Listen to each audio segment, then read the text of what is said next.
Hello, in this example I want to solve exactly by the zero factor property. I want to solve 2x squared plus 11x minus 6 equals 0. Notice this is a quadratic equation, that's why I'm using the zero factor property.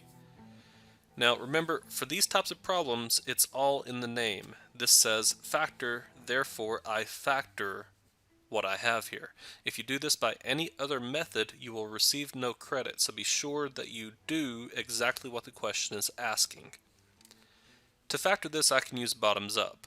So if I take the 2 and I bring it over here and multiply by the 6, that gives me x squared plus 11x minus 12.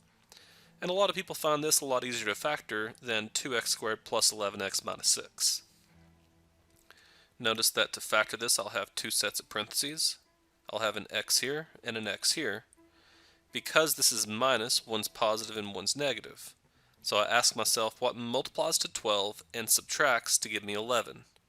Well, that's 1 and 12.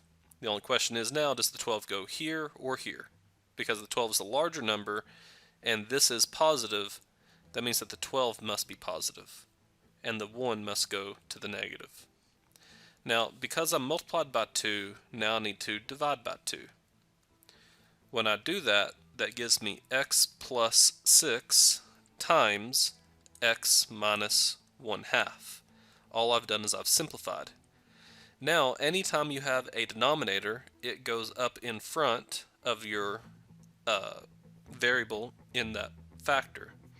So what that does is it actually gives me the factorization of x plus 6 times 2x minus 1, and that's going to be equal to 0 there. Okay, so notice that I have x plus 6 times 2x minus 1. You can always check this and FOIL this out either in your head or on paper. I'm going to go ahead and just do it on paper here. So if I have x plus 6 times 2x minus 1, x times 2x is 2x squared, x times negative 1 is negative x, 6 times 2x is plus 12x, and 6 times negative 1 is negative 6.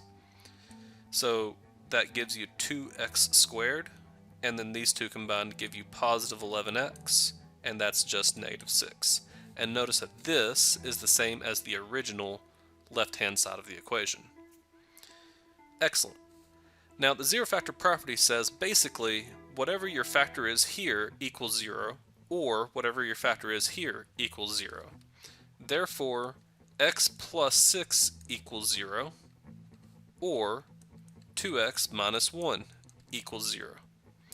Now that's a little bit hard to read there, so I'll rewrite it down here. X plus 6 equals 0, or 2x minus 1 equals 0. To solve the first one, I just simply subtract 6 from both sides. That gives me x equals negative 6. To solve the second one, I add 1 to both sides. That gives me 2x equals 1, and then I divide by 2. And that gives me x equals 1/2. Therefore, I have two separate solutions, and so my solution set, because of that, is negative 6 and positive 1/2. Notice that I did this in numerical order. The smaller number goes left, the larger number is to the right.